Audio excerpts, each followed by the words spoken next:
Hi, my name is Catherine Henley, and I will be discussing option number 2. The media obstructs women's representation in politics by halting their progress from the campaign trail. The three main ways the media accomplishes this are by damaging women's candidacy by portraying them as incompetent, over-focusing on the mommy problem double-bind, and that politics is still stereotypically cast as a man's world. So first, focusing on the portrayal of women candidates as incompetent, we can look at the examples of Irene Saez and Ségolène Royal. They are both women whose looks the media decided were the only worthwhile qualities they had going for their campaigns. There was a distinct lack of any substantive coverage of what stance they took on certain issues. According to Murray, Saez, a former Miss Universe winner, was considered to be the girl every man dreamed of sleeping with, while Royal was considered too emotional because compassion isn't a policy. What these examples show is that the media is far too focused on women candidates' appearance to the point where they exclude everything else the candidate stands for. They promote and police the standard that women can only be beautiful and dumb or smart and ugly, which severely limits what women are capable of doing in the political arena.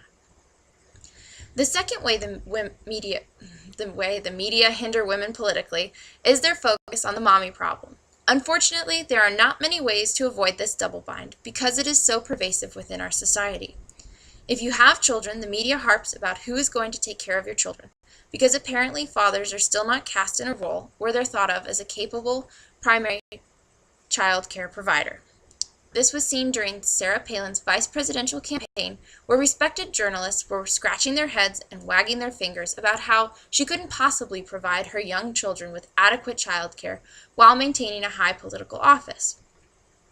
On the opposite side of the mommy problem coin, the media also questioned women's choice not to have kids by illustrating how normal females have kids and that you cannot possibly be heterosexual and not have a desire to have children.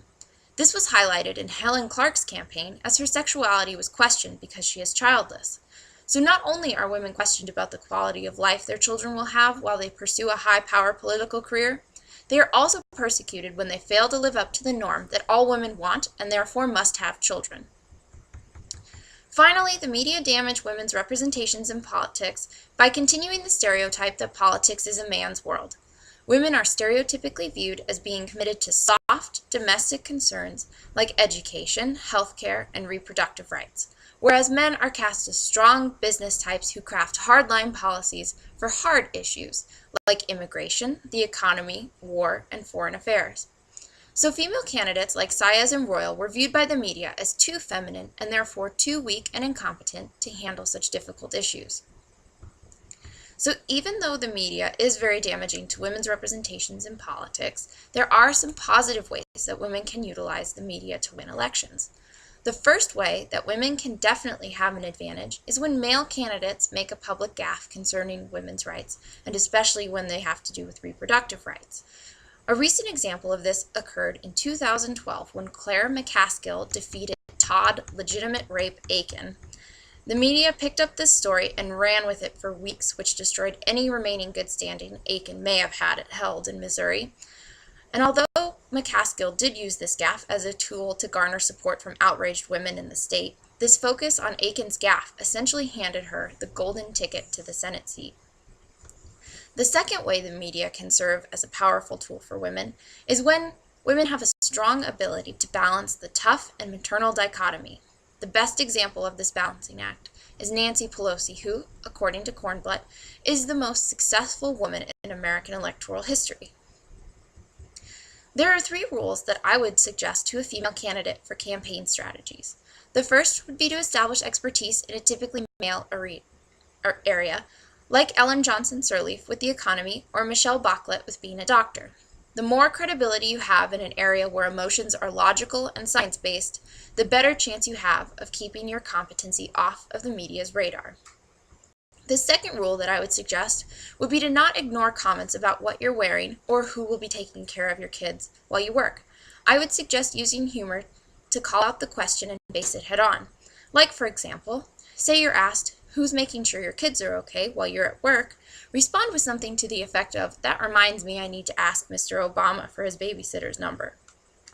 The final rule that I would suggest a candidate utilize in her campaign would be to keep television interviews short and sweet and always be prepared for any kind of question. This would help avoid gaffes like those made by Sarah Palin on the Katie Couric interviews, and would also help to mitigate any public backlash like Tina Fey's Saturday Night Live specials. So in conclusion, the media do a lot of damage to women's representation in politics by portraying them as incompetent, continuously trapping women in the mommy problem double bind, and the continuation of the idea that politics is a man's world.